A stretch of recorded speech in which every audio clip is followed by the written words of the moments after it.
Hi, today I just wanted to share with you and talk about this amazing book that I finished a couple weeks ago now. And the book is called Peace of Soul, and it's by Venerable, now he's Venerable, Archbishop Fulton J Sheen.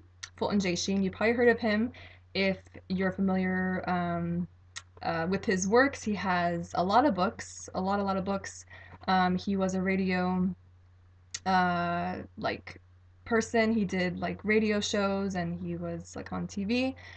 So really well known back in like 1950s and 60s.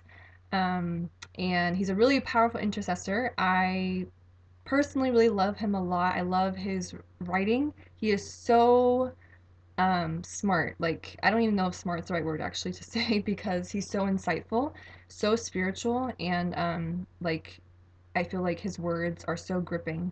They're so yeah, enriching and valuable and just so enlightening and yeah, I don't know. It's I guess you almost have to read his work to understand fully because it's really hard to express in words.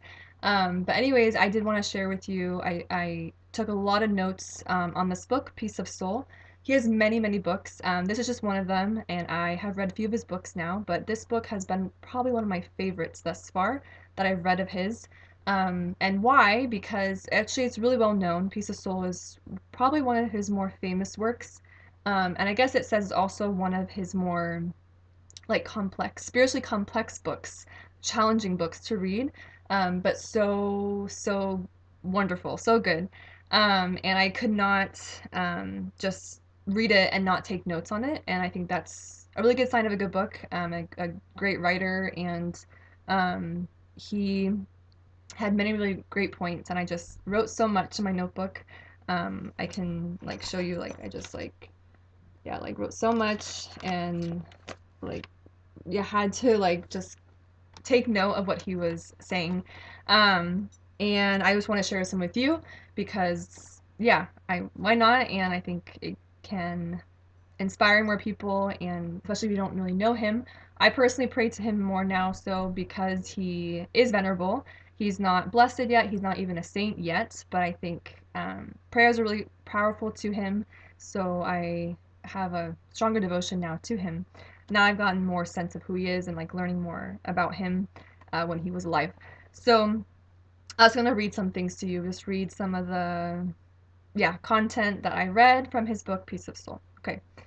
Um, Ever since the days of Adam, man has been hiding from God and saying, God is hard to find.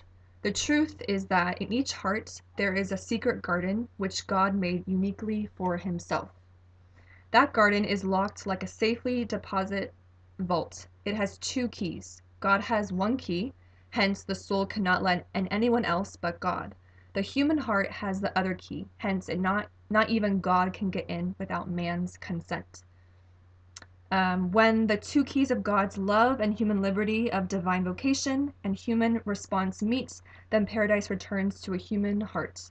God is always at that garden gate with his key. Like, wow, so powerful, right? Like, it's already so, well, like, like, just awe provoking, like, so good. Like, I think his way of writing and his words and the examples he uses, like the metaphors he uses to explain things, because some things are really complex, but he does a really good job with that.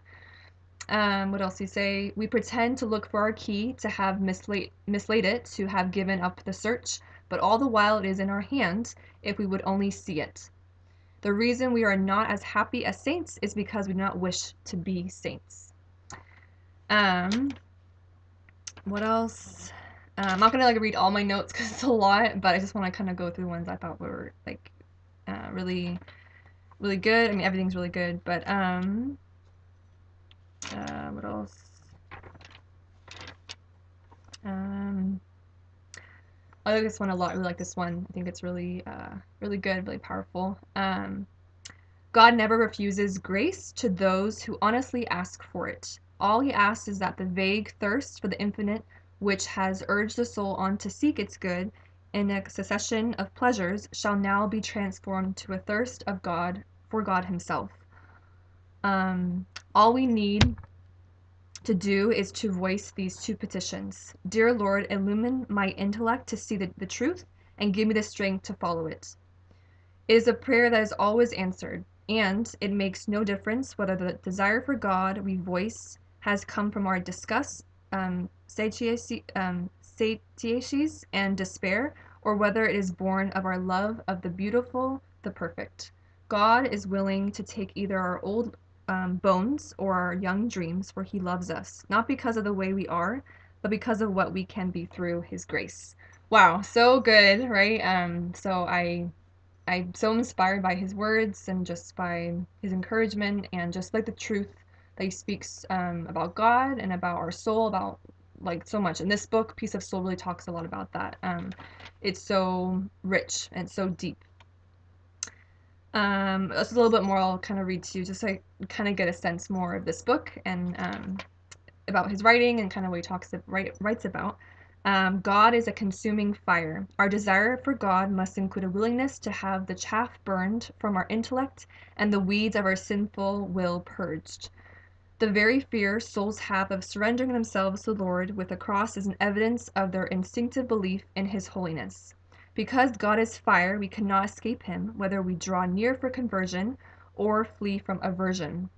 In either case, He affects us. If we accept His love, its fires will illume and warm us. If we reject Him, they will still burn in us in frustration and remorse. So either way, God is so powerful, right? He kind of just talks about God is consuming fire, and it doesn't matter where we are, where our hearts are at. He's still very powerful and changes us in some way. Maybe just one more thing. Yeah, I have a lot of notes. Okay, last one I'll read to you that I have just to take note. To each soul, He is forever saying, Behold, I stand at the gate and knock. Cease asking what God will give you if you come to Him and begin to ask what you will give God. In having Him, you will have everything besides.